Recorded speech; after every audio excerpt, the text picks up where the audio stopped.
Oh, je pense que j'arrive à une place privée. Privado, ok. Je parle pas portugais, mais privado avec une clôture, ça semble que je peux pas y aller là.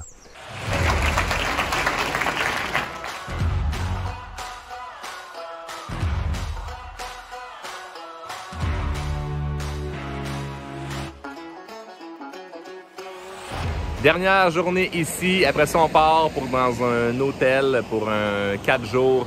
Donc j'ai hâte de partir, j'ai hâte de voir le resort, tout ce qu'on va être, qui a l'air magnifique juste en regardant les photos. Mais ici, c'est quand même assez chouette.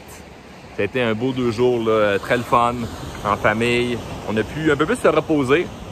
Quand on était à Lisbonne, on s'est promené en ville et tout ça, ça brassait un peu plus. Là, ici, on a fait de la plage là, hier toute la journée. Fait que c'était plus reposant, plus ressourçant. Puis moi, c'est les moments les plus payants parce que c'est là que j'ai des bonnes idées qui me viennent en tête. C'est là que je règle certains dossiers. Moi, j'adore voyager parce que ça me permet de réfléchir de façon différente. On dirait que quand tu es juste dans ton quotidien, tu penses aux mêmes affaires, tu as les mêmes routines. Puis évidemment, il y en a qui vont dire « Ah, ben c'est important d'avoir des routines. » Oui, mais sortir de la routine, moi, je trouve que ça me fait penser d'une façon différente et je règle plus vite certains défis ou certains problèmes. Donc, et là, aujourd'hui, c'est avec la technologie, c'est incroyable. J'ai mon téléphone, je suis à la plage, je fais un appel, j'envoie un message vocal pour régler un dossier. Je peux parler avec ma banque, mon avocat, peu importe. Donc, c'est tellement nice de pouvoir travailler de n'importe où dans le monde. Mais quand je suis à la plage, là, c'est là que j'ai les meilleures idées.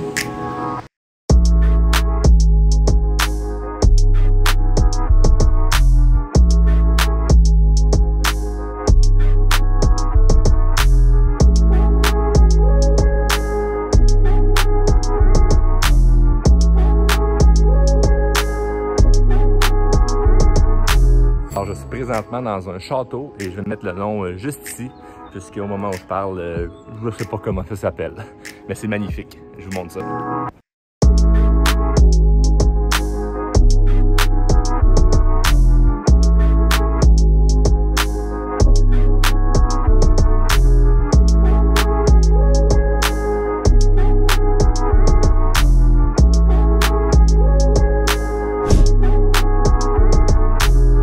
Donc, je suis présentement dans une grotte.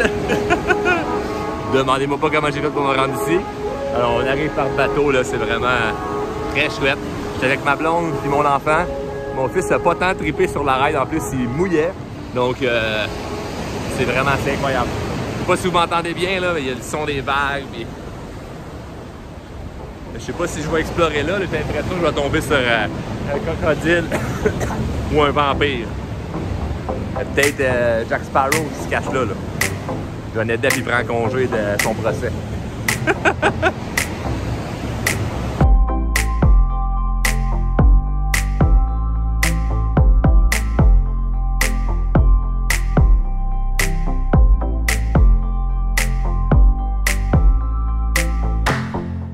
Alors, me voici, mon avant-dernière journée en Europe, avant de repartir à Montréal. Je suis au Villa Vita Resort. Honnêtement, c'est, je pense, le plus beau resort que j'ai fait de toute ma vie. J'en ai fait quand même plusieurs. Surtout, Mexique, République, Cuba. Au Québec, on est habitué de ce genre de place-là. Et je n'avais jamais fait de resort en Europe. Et c'est magnifique. Donc là, je vais vous faire le tour en même temps de vous jaser. Mais il y a des points de vue exceptionnels dans ce resort-là. Donc, moi, ça m'a vraiment plu parce que ce que j'aime beaucoup, c'est autant quand c'est luxueux que lorsqu'il y a beaucoup de... j'ai pas le bon terme, là, c'est végélature, en tout cas, vous écrirez en commentaire, là, mais lorsqu'il y a beaucoup d'arbres et que c'est des beaux paysages. Suivez-moi, je vais vous montrer ça. C'est le matin, donc je peux pas trop parler fort, je vais pas réveiller personne. Mais regardez ça ici, des genre de petits jeux de mini-pot, là. Puis, j'espère que vous allez bien voir. Mais regardez le point de vue ici. La mer en arrière. Là. Imaginez, là, nous autres, on est dans une petite maison comme ça. Là. Tu travailles le matin, tu as cette vue-là. Incroyable. Puis le point de vue de la plage aussi est extraordinaire. Donc, on va s'y rendre.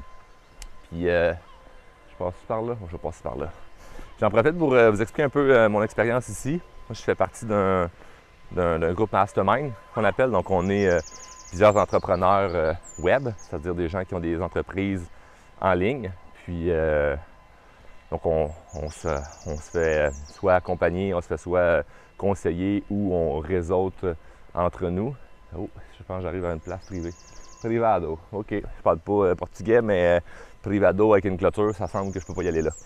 Donc, bref, je suis dans un groupe d'entrepreneurs. Puis, moi, c'est nouveau pour moi. Hein. Moi, je me suis lancé avec Drôlement Inspirant sur le web il y a quelques années, sans nécessairement avoir des conseils de qui que ce soit ou sans nécessairement m'entourer de d'autres entrepreneurs. Tu sais, je suis entouré d'entrepreneurs, mais pas d'entrepreneurs qui font ce que je fais. C'est-à-dire qui offrent un service en ligne. Donc, là, je trouvais ça bien de côtoyer des gens qui font à peu près la même chose que moi. Et j'ai vraiment été surpris parce que, tu sais, je suis jeune, tu sais, j'ai 26 ans, c'est pas longtemps que je fais ça, j'ai pas fait de grandes études.